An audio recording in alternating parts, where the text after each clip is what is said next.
परंतु हाँ, अपने मन को इस युद्ध से तटस्थ सा अवश्य बना लिया। चित्तौड़ दुर्ग का त्याग तो उन्होंने तभी किया जब सामंतों के लिए केसरिया करके निकलने के सिवा और स्त्रियों के लिए जौहर करके जल मरने के अतिरिक्त कोई दूसरा उपाय ही शेष नहीं रह गया।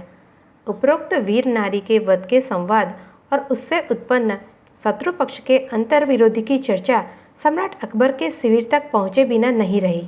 परिणाम यह हुआ कि सम्राट अकबर का साहस और उत्साह जो डावाडोल होने लग गया था, उसके पांव फिर से जम गए और अकबर ने निर्णायक लड़ाई लड़े बिना वहां से नहीं हटने का निश्चय सा कर लिया। अकबर द्वारा चित्तौड़ दुर्ग पर होने वाले इस इतिहास प्रसिद्ध आक्रमण में अकबर को कितनी बड़ी तैयारी करनी पड़ी थी, इसका अनुमान एक इसी तथ्य से बखूबी लगाया जा सकता है कि उस आक्रमण के लिए एकत्रित मुगल पक्षीय सेना का पड़ाव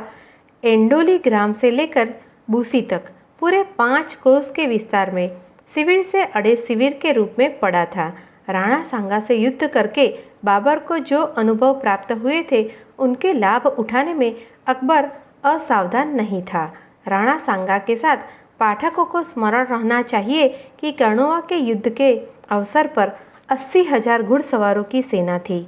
इस ऐतिहासिक घटना का कोई भी जानकार शत्रु चित्तौड़ पर आक्रमण करने से पूर्व अपने सैन्य बल को तोले बिना इस दिशा की ओर मुख तक करने का साहस कैसे कर सकता था।